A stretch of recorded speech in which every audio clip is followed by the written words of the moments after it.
What's up everyone? Welcome back to my channel. Today I'm going to be doing a video that I've been thinking about for a while now. It's partially inspired by some of my other favorite channels and their palette redesigns. Makeup Struggles does them. Well, Makeup Struggles does the redesigns, and then Elle does like a thing like palettes she would like to see companies create, which I think is super cool. I know some other channels have done redesigns, and if I can remember and or find them, I will link them. But this is more in my area of interest, and that is writing and wordplay, of course. And so I'm going to be renaming some palettes, renaming some of my favorite palettes, some of my not so favorite palettes, some of the palettes that I own. I'm going to be renaming some palettes that I don't own and possibly didn't buy just because of the name. So yeah, let's start with some palettes that I do like the name of. So Anastasia Beverly Hills, you know their line of the velveteen palettes or the velour or the fuzzy palettes, the fuzzy palette, the carpet palettes. Those I generally love the names of. I love modern renaissance. I love subculture. I love soft glam, though it's not really my thing. I think it's appropriately named. I also like the name of their Prism palette. I think it was appropriately named. Nothing I wanted, nothing I bought, but I thought it was kind of cool. Another palette I like the name of, Born to Run by Urban Decay. I think it's appropriately named and themed because, of course, it has like all of the traveling destinations, the cool little Instagrams on it, and then, you know, it seems like a palette that you've got everything you need in it if you wanted to travel, and it's a very hefty palette with a nice mirror. I just spit on my camera. Electric palette, I love the name of that. I think the Elements palette is kind of a cool name for the Urban Decay Elements palette. I didn't buy it, but I still think it's kind of got a cool name. Same with like Moon Dust and Moon Dust eyeshadows. I only own one of those. I don't own the palette, but just wanted to start the video off giving you an idea of the names that I do like. Oh, Stroke of Midnight. I almost want to buy that palette just because of the name. Future Grunge, another prime example. Names matter to me. I don't know. I like them. I like naming stuff. Now let's get to some of the palette names that I do not like. And it's one of those things where, have you ever met somebody and they look like a Joey and you're like, and then you find out their name is like, have you ever met someone and they look like a Janet and you find out their name's Tori? You know what I mean? Like, how? Like, why did their parents name them that? How could they have known? Wouldn't they have grown into their name? I personally think my kid's name, there could have never been another name for her. It's one of those things. Every once in a while, you just meet somebody that they don't match their name. And that is what I think of when I see these palettes. I'm like, what is it called again? That doesn't make any sense. Like, that doesn't look like that's what the palette would be named to me. Or I think that we could do better.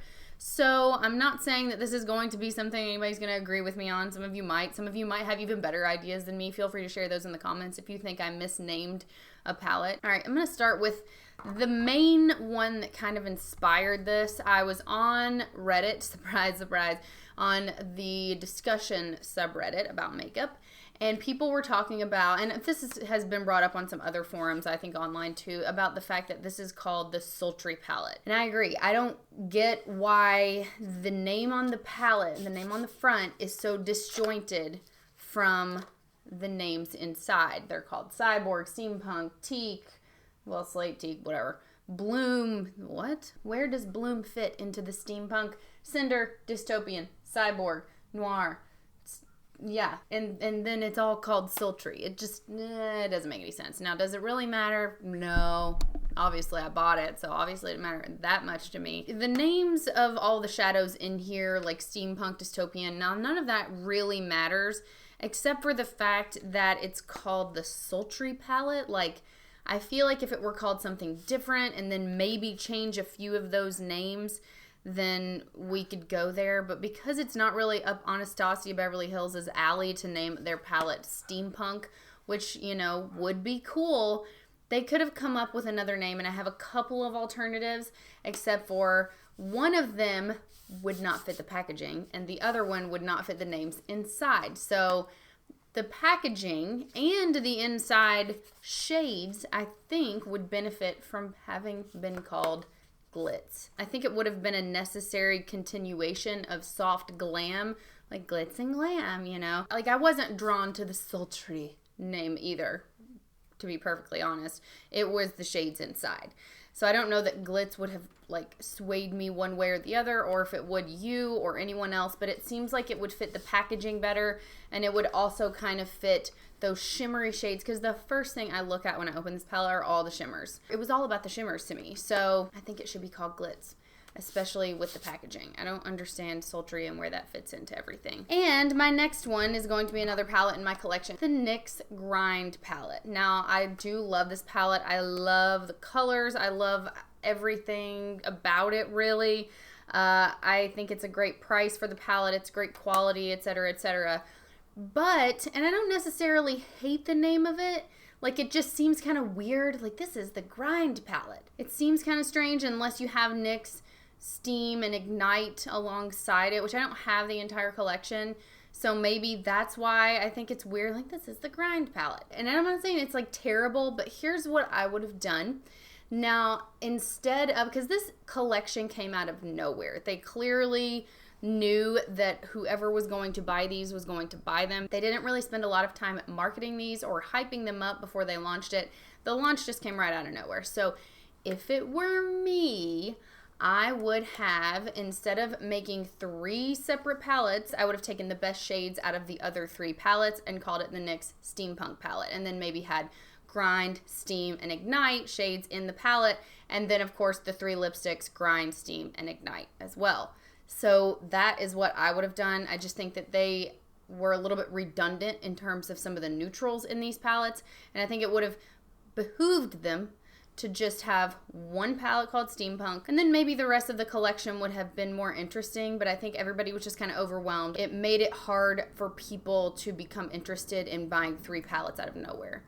Just my opinion, especially for a limited edition, especially for a limited edition collection, because some people want to do the all or nothing thing. I am at a point where I'm like, I don't care to just own like one thing out of each collection. But anyway, I digress. Let's move on, okay? Now, the next palette I'm going to talk about is the Zodiac palette. I love this palette, and they just announced the Zodiac 2 palette, which I'm super pumped about. I think this is a great palette. However, BH Cosmetics, just FYI, I think everyone would love it if you just came out with a palette of this formula, of these like pastels in the middle. Great formula. I've never used any mattes quite like them, and I mean, they're just perfect. And I would give anything if they would just have a palette full of all matte pastel shades with this formula. So that would be pretty cool, but that's another video.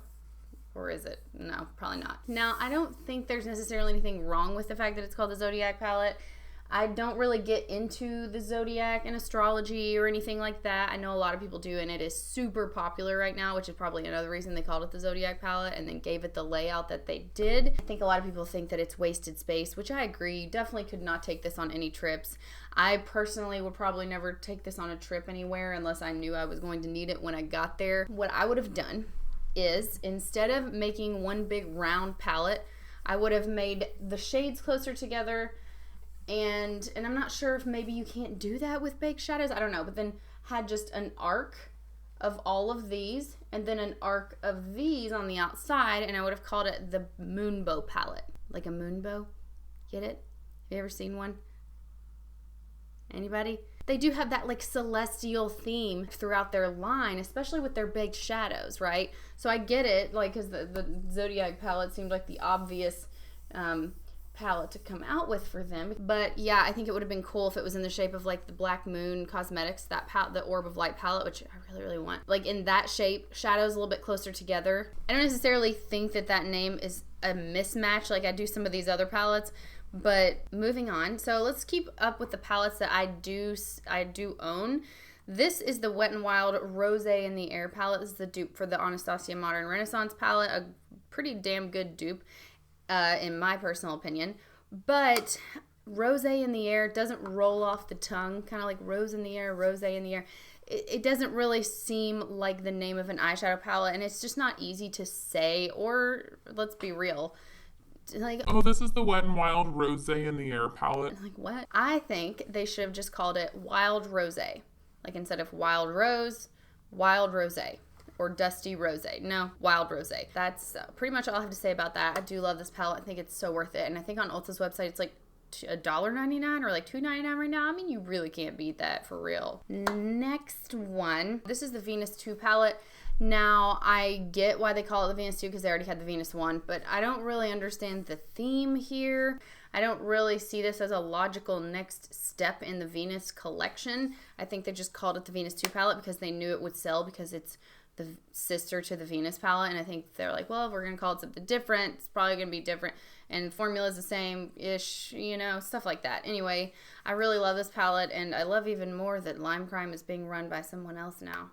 So anyway, I do love this palette. I love the packaging. I love the color scheme. It's probably like one of my favorite color schemes of any palette that I own. Same with the, I love the packaging of these two palettes and their colors, but I think they should have called this the Grindhouse palette. Mainly because, of course, like the muted color scheme, this blue might not fit that, so let's cover that up. And I would like call this the Grindhouse palette. They're just muted and they're super unique and they don't really seem to fit together, but at the same time they're edgy and they're just really fun to use. So yeah, that's what I would call this palette. I think it would also fit the theme of the color on the packaging, not necessarily keep the Venus on there. Of course, they'd have to change the packaging with like they would a lot of these, but yeah, just based on the color scheme alone, I would call this the Lime Crime Grindhouse palette. Now let's get to some that I have kind of toiled over that. Well, I do have the Cat's Pajamas palette, so we're gonna do the Laura Lee Cat's Pajamas palette. Yes, I realize she sucks. And she just, I can't believe she's just like waltzing her way back into the makeup space like all these other racist assholes that it's like nothing ever happened to them. I don't understand. Like, why do we tolerate this? Why can't we be like smart? Why can't we be seen as like smart people that don't support racism? I feel like it puts a damper on the whole community when people will just get away with the shit that they say and then just come back like nothing happened, no big deal, and issue really terrible apologies to boot. But let's talk about the Cat's Pajamas palette, because I do own it, and I'm like, the Cat's Pajamas palette, like that thing was like hated on more than just about any other palette I can remember in the past year or two of releases, and people are like, why they call it the Cat's Pajamas palette? It makes no sense. It's not just a southern saying, it's just like a really old-fashioned saying. Like if you see movies like Some Like It Hot, I'm kind of from the South, and I don't think that that's a southern saying. I think it's just like an old-fashioned saying, so I don't really get that makes any sense. Just for people who don't know, the Cat's Pajamas is like when something's that great, when it's perfect, when you love it, that's the Cat's Pajamas. Like, oh, that's the Cat's Pajamas. It's perfect. I love it. But I think that the theme of her palette with all the reds and the burgundies and the golds, I think that Crimson Tide would fit, or just the Crimson palette, aside from the whole Cat's Pajamas thing, which most people just did not understand. Without wasting any more of my breath on her, let's move on to the Friendcation palette, the Katie and Desi palette. Now, I didn't really have much of an interest in this palette. It looked exactly like the Kim Kardashian West palette that they released. It's like neutrals, blue. Okay. I mean, I guess that's okay. I don't know. It's just like not, whatever. It's boring to me. That's why I never bought it. But then when I found it was called the Friendcation palette, I was like, oh, nuh-uh. I'm sorry, they're going to charge $55 for something called the Friendcation palette. No, that's like something that ColourPop comes out with and you pay $15 for. So what I renamed it to was the High Society palette. Granted, this is one of the like harder ones I had to rename, but I just knew I had to rename it because it just did not look like its name. I'm like, why is that called the Friendcation palette? It's got all of these bronzy, shimmery, glittery, gleam, like really, really intense foiled shades in it. And just the whole neutral theme, it just did not remind me of any kind of vacation or friendcation or whatever. That being said, I'm not their friend, so maybe it's like an inside joke I'm not supposed to get. Honestly, I think it should be called the High Society palette, because when I see Katie and Desi and like their Instagrams, they are very much socialites. I don't know if that's even the right word. I'm not even sure if I know what that word means exactly. You know, just the way that they present themselves on Instagram. They're very fancy. They're very trendy. They take all these really awesome pictures of them like going to social events, and they do get ready with me's. What is the plural? To going to social events. And that just seems like their niche. I would call it the High Society palette, just based on the palette shades itself. I don't know, I have issues with names and words. Like, I just do. And I know none of mine are perfect, and I'm not always perfect, but at the same time, I still am interested. Like, I don't care what it looks like. I'm not buying that shit if it's called Friendcation and it's $55. Maybe if it's a $15 ColourPop palette and it's full of bright stuff and they call it Friendcation. Kind of like Weekend Festival by BH Cosmetics. I think it was like 14 something and change when I got it on sale. Anyway, I hope you all enjoyed this video. Let me know if you agree with any of my renames, or if you all have any of your own like alternate names that you have thought of when you've seen palettes and you're like, why is it named this? It should be named that.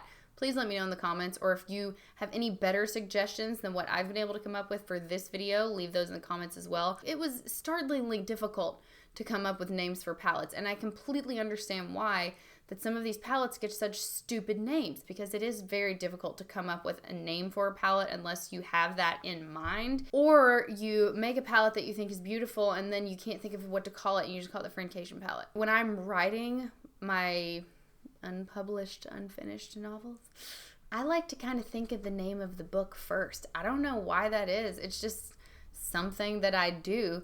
And then once I have like a solid title, it just brings all these ideas to mind. And I'm like, oh yeah, I could see, yep, that's in it. When I hear a title, it just like paints an image in my head. And then I use that image to riff off of. I don't know. Words are important to me. That's all I'm trying to say. Hope you like this video. If you did, please give it a thumbs up. If you're not a subscriber and you want to be, please hit the subscribe button on the way out. I will also link my Instagram and Patreon in the down box. Anyway, I hope you like this video. I'll see you all next time. Later.